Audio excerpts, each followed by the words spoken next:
And thank you everyone for inviting me here. This is a huge privilege, not because I'm the chief guest. I think it's a privilege mainly because I'm one of the parents who've had the opportunity, and I'll take this opportunity on behalf of all of you to put my hands together and thank Dhirubhai Ambani International School for doing what they're doing to our children. So I want to thank all the teachers, all the head of departments, Zareen, Farida. I mean, you are people I used to come to. When I have trouble, I come and look at their faces, go away, and I'm calm.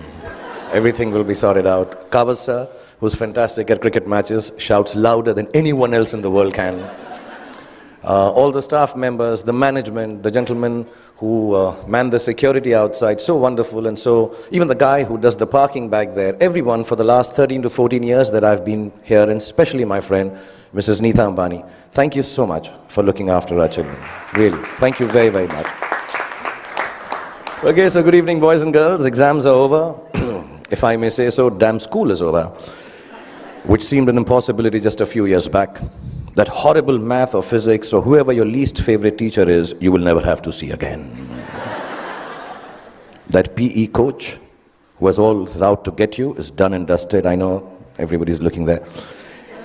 You want to party now, relax, hang out with the beautiful friends you've made in the last 13 years, 14 or some less.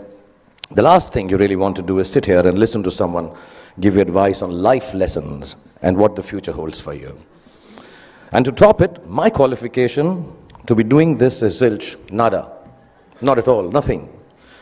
Really, apart from the fact that Neeta and I are friends, and thus I have some benefits. My reason to be here is the same as that of your elder brother or your sister being allowed to do things that you're not allowed to do at home. I'm like them, older, that's all. So if you think that I have had a successful career, as I was getting very embarrassed when David was recounting, because also it's been so many years since I've gotten an award now, yeah. This is like two. Got to work harder. So also if you think I've had a successful career, a great past performance and my experiences of it are no assurance that it'll work in the future for you or work for you at all. And anyway, none of what I say today you will remember as soon as you're out of here. Or maybe even earlier, because you're still sleeping from the big party you guys had last night. What I say may make sense to your mom or dad, who will remember it some years down the line, and they will also remember it for all the inappropriate things that I'm going to say tonight. But you are here, and so am I, so I promise to keep this extremely crisp and sharp. 20 minutes, tops. But be rest assured, I understand if some of you walk out in the middle of my speech for bladder control reasons. Feel free to do that. Feel free, because that's what essentially my talk is about. Feeling free, the freedom to be yourself, to listen to your inner voice and never let anyone tell you who you are or who you ought to be, including me. These are the only years of your life in which you will be allowed to make regret-free mistakes. As you do so, you will chance upon your dreams and hopefully make a happy life out of their fulfillment. When you get to be 50, as some of your parents are, none of the mothers, they all look 35. They're all looking extremely hot. Some of your parents are, and like I am, you will know that the bulk of your regrets are from not having done what you wish to do. So don't hold it against your over-diligent father who's telling you to study extra even post the exams. Your annoying mother who's still depressed that your handwriting is bad. You know, she doesn't understand. If it was bad 5 years ago, chances are that your handwriting is not going to improve for the rest of your life, ever. Ma'am, get that clear. It's not going to happen. But let me assure you, squiggles and ants and mosquitoes on paper won't kill your career. Any doctor here will tell you, indecipherable hieroglyphics may actually be a career booster. Don't be angry that your parents tell you that friend of yours is not good company, he is spoiling you. And please don't hold it against them when they tell you, he's a movie star's son, he'll become a hero, what about you? Then daughters also have to work. Basically, just don't grudge the old man and the old bag, ever. All us parents try to do is to make you happy with your choices by annoying you with ours that are actually your choices anyway. But you just don't know it yet. Your hormone levels are too high for you to understand this confusing logic. All you want to be is yourselves. And you're quite sure you know what that is. And I'm here tonight on your side only to confirm your conviction as you set forth into the big bad world from the loving shelter of Mrs. Neeta Ambani and all these wonderful and beautiful and warm teachers and faculty who have nurtured you to embark on your own journey through life. I was talking about parents because I think tonight is about parents. So I'm going to tell you something about my parents. My mother was top class. She was really cool. She loved me unconditionally, was beautiful, like all mothers are, and believed I will be the most famous man in the world, and I could do no wrong. In Delhi, they say, Hamara bachcha na is like the apple of my eye. Some Punjabi ladies make it bigger, like the pineapple of my eye. So I was the pineapple of my mother's eye. And my father was a gentleman. He was very educated, masters in law, extremely intelligent, knew 7 languages, had traveled the world, knew his politics, fought for the freedom of our country, India, and excelled at sports like hockey, swimming, and polo. He could cook and recite poems and knew the capital of every country in the world. My father was also very, very poor. He was unemployed and struggling to make ends meet for 15 years of my life that I had the privilege of knowing him. From when I was 10 to when I was 15, not being able to afford fancy gifts for me, he would wrap up something old that belonged to him in newspapers and declare it as a birthday gift when my birthday came along. This, in the next 11 and a half minutes left that I have, is the story of the 5 gifts my father gave me and how they helped me become what I am today. When I was 10, my father gave me an old chess set. Chess is a reflection of life, they say, and as cliched as it sounds, it's probably true. The first thing it teaches you is that every move has a consequence, whether you perceive that it does or does not. Nothing you do, not a single moment, is empty of living. So think of things through, not always, but often enough so your life does not feel as black and white and as uniform as the squares on a chessboard. Sometimes, in order to move forward, you might need to take a few steps back. And there's no loss in doing something that hurts in the short run, but proves worthwhile in time. Sometimes, the queen might seem sexier. They always do. But if she gets taken by your adversary straight after you save her, then you might be better off saving your castle or the bald bishop instead. So don't always choose that which seems more desirable if something tells you it's going to get you into a whole lot of trouble. What I mean is also about tonight, drive home while your wits are about you instead of staying and getting stoned senseless after the party here. You can't get anywhere in chess if you don't look out for the little ones around you, the small pawns. Life is like that too. If you forget the smallest of your people or become foolish enough to imagine that the little graces you are given are of no value, you end up nowhere. When you look around you, learn to notice all the tiny little things that make your existence privileged and special. Just the fact that you are here, in this very moment, at this fantastic school, in the company of such adoring parents, is the product of immense love, hard work, and sacrifice on the part of many people present here. Taking your blessings for granted is the most ungracious stupidity, both in chess and in life. Then there's what they call, I don't know how to pronounce it, but sounds very cool, the zugzwang. The zugzwang, yeah. It's a really cool word. It sounds like a Chinese aphrodisiac. Zugzwang. But it actually is German for, okay, I'll tone this down. Oh, fish, I got to get out of here. Anyway, for those of you who've never played the game, it's when you get so stuck that whichever move you make is a bad move. It'll happen to each and every one of you at some point in your lives for sure. A moment will come when it will look like there isn't anything going right and nothing you can do to prevent disaster. Ask me, I just finished Dilwale, followed it up with Fan.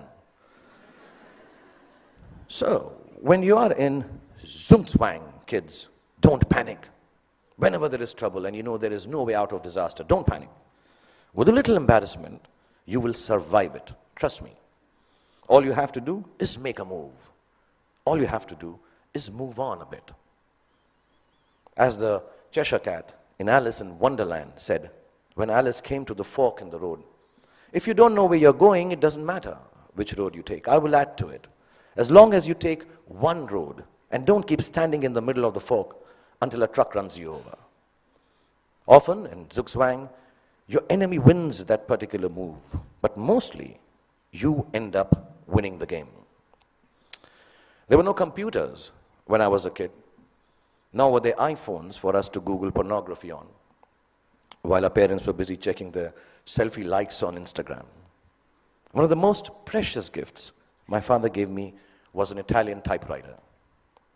I learned how to use it from him, how to roll paper into the roller and press the lever, I don't know if you guys have seen a typewriter. Google it, yeah. We all have those Leica ones, old ones, which don't work, look really cool. I learned that things don't always have to be functional to fulfill a need, that sometimes when things are broken, the greatest creativity emanates from their fragments. I found myself looking at my world magically through the unusable lens, and the fact that there was never any actual photograph to see taught me my most important lesson yet. That creativity is a process of the soul. It does not need an outcome or a product for the world to accept. It needs only the truth of its own expression. It comes from within and makes of your world whatever you wish it to make. So don't be afraid of your own creativity. Honor it. It doesn't always have to be seen or approved by those around you. It is an expression of your deepest self, and it belongs as much to you as it does to the universe that nurtures and inspires it. All creativity is not for everyone to like or understand. All art is not up for sale. Some creativity has a bigger role to play. It is to keep you company when you're alone, when you need a friend, when the world doesn't seem to understand you. Your creativity, whatever that may be, I know a friend of mine who makes dolls out of bath bags from aeroplanes. Whatever your creativity is, your creativity will be the only thing that will keep you inspired and satisfied. Honor it to the end, whatever it may be. Mine is poetry. I write rubbish poetry.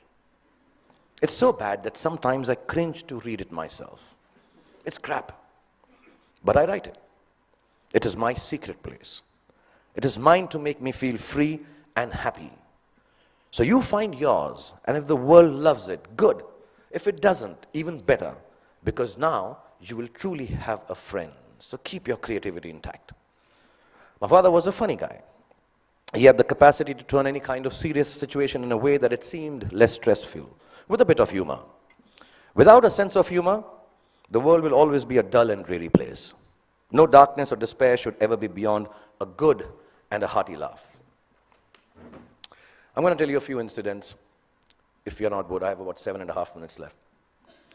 We used to live on the 3rd floor of an apartment building, and as people on 3rd floor tend to do, my friends and I used to throw things down from the balcony. Wrappers, tidbits, dog shit wrapped in newspapers, the usual stuff, yeah. One day, the old gentleman on the ground floor, there always is an old senile gentleman on the ground floor. He had had enough of our daily droppings. He charged at us, yelling at the top of his voice, "Bhai Saab, upar se cheezein niche aati hain. Upar se cheezein niche aati hain." And the whole mohalla, the colony emerged to witness the spectacle. My father was there. I was mortified. And he kept screaming, "Upar se cheezein niche aati hain." And my father calmly looked at him and said, "Chacha ji, ऊपर से चीजें नीचे आती हैं, ये Newton ने बहुत सालों पहले बताया था. आप कोई नई बात बताओ, अंदर बैठ के चाय पी के बात करते हैं." And it instantly diffused the situation. The old man smiled.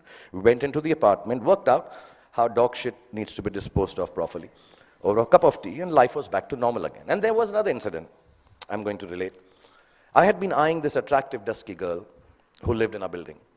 As smooth as I have always been with ladies, for some reason it occurred to me that if I blew up her letterbox with a Diwali cracker called Atom Bomb, she'd be very impressed with me. I've always been good with girls like that, yeah. I know things girls like. In this insanely romantic belief of mine, her letterbox soon exploded before her eyes. And I still don't know why the desired effect of running into my arms in slow motion was replaced with a screaming drama in which she flew up the stairs screaming, "Amma, come here, Amma, inge ba, Amma, inge ba." She was a Tamilian lady, yeah. I took my chance, and as all macho men should do, I fled the scene. A few hours later, the doorbell rang. I looked through the magic eye, and the mother of the love of my life was standing outside looking incensed. I found a place to hide. My father opened the door. The lady began to rattle off a complaint. "Your son this, your son that, sorry, my Tamil is not good, but it sounded like that." And he listened patiently and then responded, "You know, ma'am, as you were speaking, I was getting angry with my son, but then suddenly I realized how beautiful you are. And I can imagine if your daughter looks anything like you, how can my son be blamed for falling in love with her and behaving so stupidly?" The lady went silent as my father continued telling how beautiful she was. And then she became a little coy. Another cup of tea was had, and she said to me sweetly, "Beta, just because my daughter is so beautiful, you shouldn't behave badly with her. You should come home, sit with us, and be friends."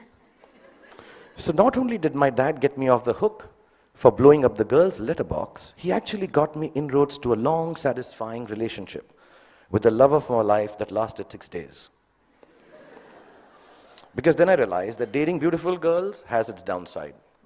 Every boy in the colony made advances at her, so I was regularly beaten up in my attempts to offer her some boy-friendly protection. But that's another story. The point being, learn to laugh at yourselves every chance you get. If you can manage not to take yourself too seriously, no matter how big a shot you become, or how lowly, useless, trivial you feel, you will instantly disarm life's power to beat you down.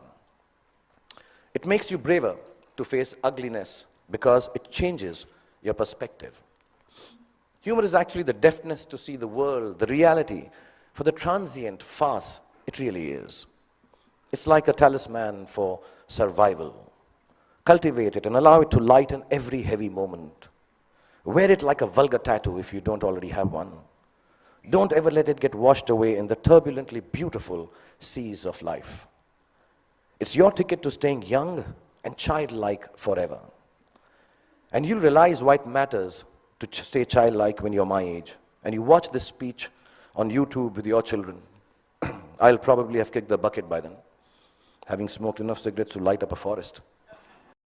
But I certainly hope that you will have understood what I understand now. No, not that smoking kills, that part is okay. But what I'm referring to is what counts as the most beautiful and final gift that my father gave me. I only realized it was a gift on the day he died, when I was 15 years old. A gift your parents have given to you already. Yes, the singularly most exquisite gift you and I have been given is the gift of life itself.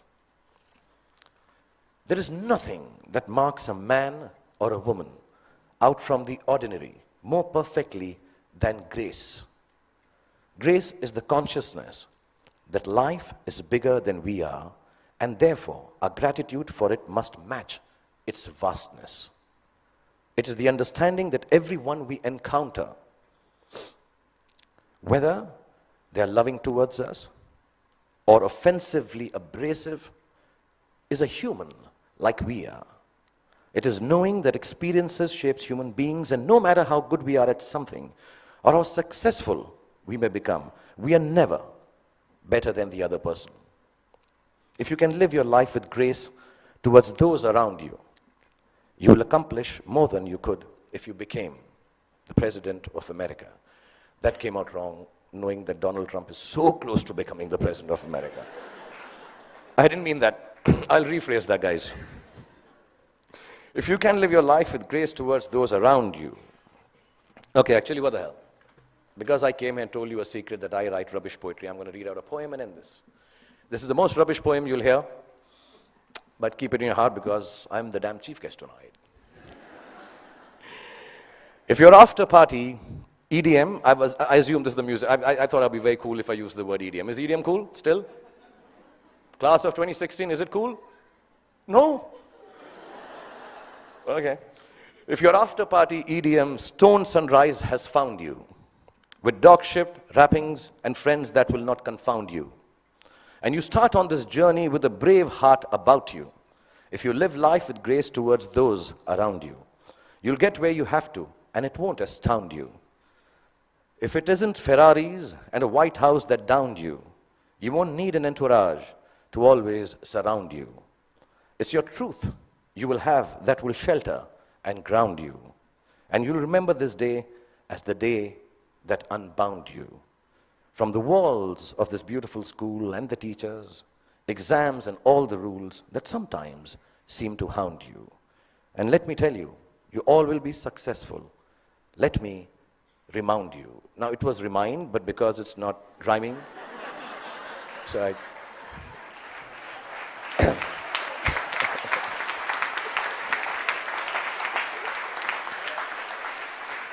So boys and girls, go forth, be free, have fun, make wrong choices, make mistakes.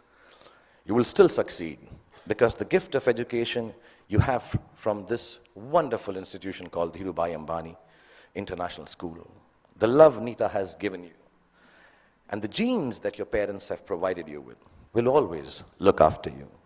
And when you succeed, don't forget to thank your least favorite teacher because he or she actually cared for you the most. Love you all.